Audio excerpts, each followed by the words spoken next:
വരുണിന്റെ വീട്ടിൽ നിന്ന് കുറച്ചു പേർ വീട്ടിലേക്ക് വരുന്നുണ്ട് എന്ന് അവൻ്റെ അച്ഛൻ തന്നെയാണ് വിളിച്ചു പറഞ്ഞത്. വന്നോളാനും വരണ്ട എന്നും ഞങ്ങൾ പറഞ്ഞില്ല. അച്ഛൻ എന്നോട് ഒരിക്കൽ കൂടി ചോദിച്ചു, എന്താണ് മോളെ നിന്റെ തീരുമാനം എന്ന്. എനിക്കൊറ്റ തീരുമാനം മാത്രമേ ഉണ്ടായിരുന്നുള്ളൂ. ഇനി ഒരിക്കലും വരുണുമായി ഒത്തുപോകാൻ എനിക്ക് കഴിയില്ല. ഒരുപക്ഷെ എൻ്റെ മനസ്സിൻ്റെ വലിപ്പക്കുറവായിരിക്കാം. പക്ഷേ എൻ്റെ ഭാഗത്തു നിന്ന് ചിന്തിക്കുമ്പോൾ അതാണ് ശരി. രാവിലെ ഒരു 10 മണിയായപ്പോഴേക്കും അവരുടെ ഭാഗത്തു നിന്ന് 7 or 8 പേർ വന്നിരുന്നു. അതായിരുന്നില്ല അത്ഭുതം. അവർ വരുമ്പോൾ ഞങ്ങളുടെ കൂടെ റിലേഷനിലുള്ള ആളുകൾ കൂടെ വിളിച്ചിരുന്നു. അനാവശ്യമായ ഓരോ കാര്യത്തിൽ അഭിപ്രായം പറയാൻ മാത്രമേ ഉപകാരമുള്ളൂ എന്നതുകൊണ്ട് ഈ പറയുന്ന ആളുകളെ ഒന്നും ഞങ്ങളുടെ പേഴ്സണൽ കാര്യങ്ങളിലേക്ക് അടുപ്പിച്ചിരുന്നില്ല. വെറുതെ അനാവശ്യ ഉപദേശങ്ങൾ തരാൻ മാത്രം ഉള്ളവരാണ് അവർ. എന്നാൽ അതുകൊണ്ട് ആർക്കും ഒരു പ്രയോജനവും ഇല്ലാതാനും. ശിവദാസനും മകൾക്കും പിന്നെ തന്നിഷ്ടം കാണിക്കാനാണല്ലോ താല്പര്യമെന്ന് പറഞ്ഞ് പല സന്ദർഭങ്ങളിലും അവർ ഞങ്ങളെ പരിഹസിക്കാറുണ്ട്. അതിനെ അർഹിക്കുന്ന അവഗണന കൊടുത്ത് കളയാറാണ് പതിവ്.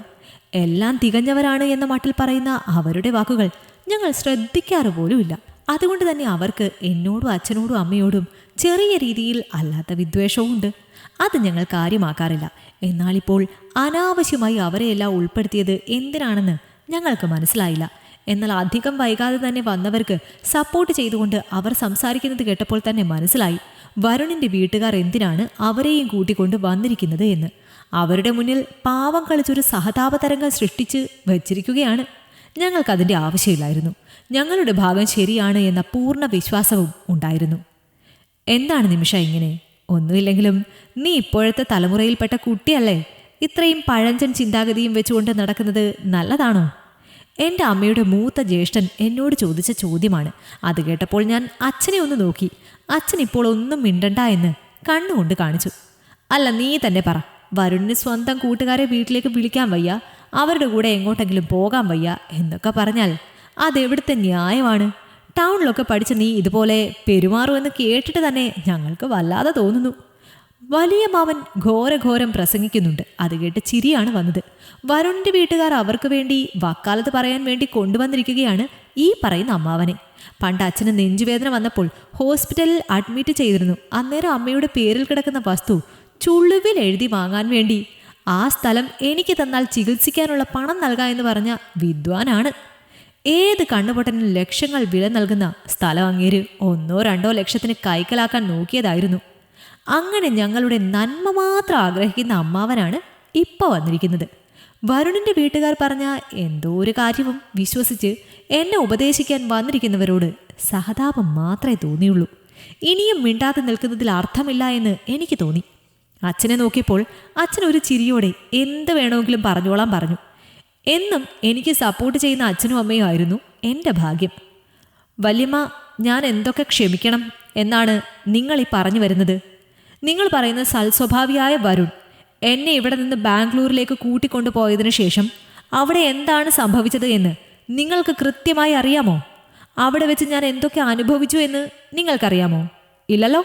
ഇതൊന്നും അറിയാതെ എങ്ങനെയാണ് എന്നെ ഉപദേശിക്കാൻ നിങ്ങൾ വരുന്നത്? ഞാൻ ചോദിച്ചത് കേട്ടപ്പോൾ വലിയമ്മാവന് ദേഷ്യം വന്നത് ആ മുഖം നോക്കിയാൽ അറിയാമായിരുന്നു. എന്നാൽ എനിക്ക് പ്രത്യേകിച്ച് ഒന്നും തോന്നിയില്ല. കാരണം അനുഭവിച്ചത് മുഴുവൻ ഞാനാണ്. അവർക്കിത് വെറും ഒരു കെട്ടുകഥ മാത്രമാണ്. ഈ പറയുന്നവരാരും മിക്കവാറും ദിവസങ്ങളിൽ വീട്ടിലേക്ക് വരാറില്ല. ചോദിച്ചാൽ പറയും ഫ്രണ്ട്സിൻ്റെ കൂടെ പാർട്ടിക്ക് പോവുകയാണെന്ന്. ഒരു പരിചയമില്ലാത്ത ഒരു സ്ഥലത്ത് ഒറ്റയ്ക്ക് ഒരു ഫ്ലാറ്റിൽ എത്രയോ ദിവസങ്ങൾ ഭയന്ന് ഞാൻ കഴിച്ചു കൂട്ടിയിട്ടുണ്ട്. തൊട്ടടുത്ത് താമസിക്കുന്ന ബാച്ചിലർ ഗ്രൂപ്പിൻ്റെ നോട്ടം. വരുൺ റൂമിലില്ല എന്നറിഞ്ഞാൽ അനാവശ്യമായി അവർ കോളിംഗ് ബെൽ അടിച്ചിട്ട് പോകും. ഭയന്ന് എനിക്ക് മടുത്തു. അത് മാത്രമാണെങ്കിൽ ഞാൻ ക്ഷമിച്ചേനെ.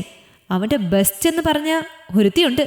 അവളുമായി അസമയത്ത് കറങ്ങി നടക്കുക, കെട്ടിപ്പിടിച്ച് ഉമ്മ വെച്ചുള്ള ഫോട്ടോസ് എടുക്കുക, അവളെയും കൊണ്ട് വീട്ടിലേക്ക് വന്ന് മണിക്കൂറുകളോളം വാതിലടച്ചിരിക്കുക. ഇതൊക്കെയാണോ നിങ്ങൾ പറയുന്ന പുരോഗമനവാദം? അങ്ങനെയാണെങ്കിൽ ഇതൊന്നും അംഗീകരിച്ചു കൊടുക്കാൻ തൽക്കാലം എനിക്ക് കഴിയില്ല. ഒട്ടും സ്വാതന്ത്ര്യം കൊടുക്കാതെ സംശയരോഗം എന്ന് പറഞ്ഞ് ഭർത്താവിനെ വീട്ടിൽ പൂട്ടിയിടുന്ന ഭാര്യയൊന്നുമല്ല ഞാൻ. പക്ഷേ ഇതൊന്നും സമ്മതിച്ചു കൊടുക്കാൻ ഉള്ളത്ര പക്വതയും പുരോഗമനവും ഒന്നും എനിക്കായിട്ടില്ല.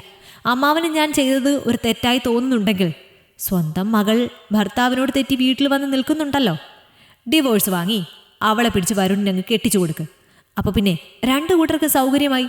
അമ്മാവൻ്റെ അത്ര പുരോഗമനമുള്ള മകൾ ഇതിനെല്ലാം അനുവദിക്കും. പിന്നെ വരുണിന് പരാതിയൊന്നും ഉണ്ടാവില്ല. അമ്മാവൻ്റെ മകൾക്കും പരാതി ഉണ്ടാവാൻ സാധ്യതയില്ല. പക്ഷെ എന്നെ അതിന് കിട്ടില്ല. അത്യാവശ്യം ഫ്രണ്ട്ഷിപ്പൊക്കെ മനസ്സിലാക്കുന്ന ഒരു സാധാ മലയാളി പെൺകുട്ടിയാണ് ഞാൻ. എന്ന് വെച്ച് ഭർത്താവിനെ തോന്നിയ മാതിരി തുള്ളാൻ വിടാനൊന്നും എന്നെ കിട്ടില്ല. എൻ്റെ ഇഷ്ടത്തിന് ഒരാൾ വന്നാൽ ഞാൻ വിവാഹം കഴിച്ച് നന്നായി ജീവിക്കുന്നത് നിങ്ങൾക്ക് കാണിച്ചു തരാം. തൽക്കാലം വരുണുമായി തുടർന്നു പോകാൻ എനിക്ക് പറ്റില്ല. എൻ്റെ മറുപടി കേട്ട് വരുണിനും അവൻ്റെ വീട്ടുകാർക്കും യാതൊന്നും പറയാനുണ്ടായിരുന്നില്ല. കാരണം അവൻ്റെ ബെസ്റ്റിയുമായി നടത്തിയ പേക്കൂത്തുകളുടെ എല്ലാം ഫോട്ടോസ് എൻ്റെ ഫോണിൽ ഭദ്രമായിരുന്നു. അത് വരുണിനും അവൻ്റെ വീട്ടുകാർക്കും അറിയാം. ഒന്നും മിണ്ടാതെ അവിടെ നിന്ന് ഇറങ്ങുമ്പോൾ തന്നെ വക്കീലിനെ പോയി കണ്ട് നിയമപരമായി കൂടി അയാളെ എൻ്റെ ജീവിതത്തിൽ നിന്ന് ഒഴിവാക്കണമെന്ന് ഞാൻ തീരുമാനിച്ചിരുന്നു. അപ്പോഴേക്കും അച്ഛൻ വന്ന് എന്നെ ചേർത്ത് പിടിച്ചു. ഇത് മതി, ഇവരുടെ ഈ സപ്പോർട്ട് മതി ഇനി അങ്ങോട്ട്. ഈ കഥ നിങ്ങൾക്കിഷ്ടമായെങ്കിൽ ലൈക്ക് ചെയ്യൂ. നിങ്ങളുടെ അഭിപ്രായങ്ങൾ കമന്റായി രേഖപ്പെടുത്തൂ. കൂടുതൽ കഥകൾ കേൾക്കാൻ ഈ ചാനൽ സബ്സ്ക്രൈബ് ചെയ്യൂ.